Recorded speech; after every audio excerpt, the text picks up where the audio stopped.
Amid confusion and uncertainty, the Biden administration on Friday began implementing a sweeping policy shift at the U.S. Mexico border, as a COVID-era order known as Title 42 that allowed the swift expulsion of many migrants expired, and new asylum restrictions took effect.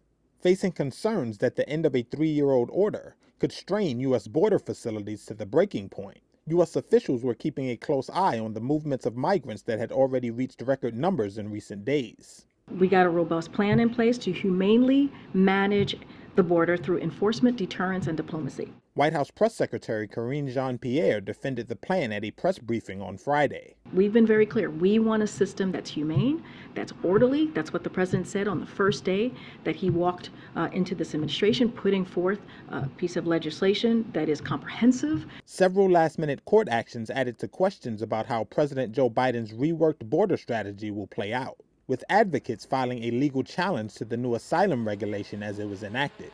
Though a chaotic race to U.S. border ports of entry on Thursday appeared to have given way to relative calm on Friday, there was a sense of confusion among some migrants.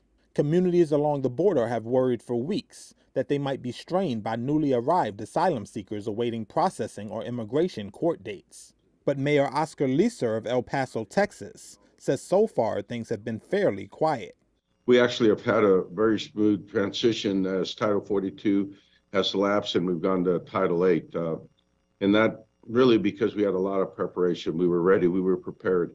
And, we were preparing for the unknown and we'll still continue to do that. Meanwhile, Venezuelan migrant Juan Pavon, currently in Mexico heeding the Biden administration's calls to request asylum via the mobile app CBP1, spoke to Reuters about the urgency of the moment.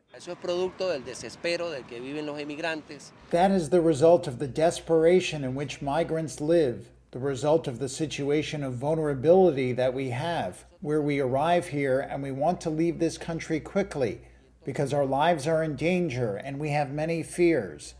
And so what we see is kind of an immediate solution.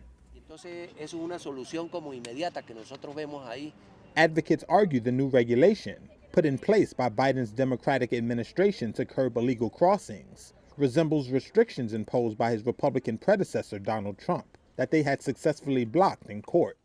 Tens of thousands of migrants this week waded through rivers and climbed walls and embankments onto U.S. territory.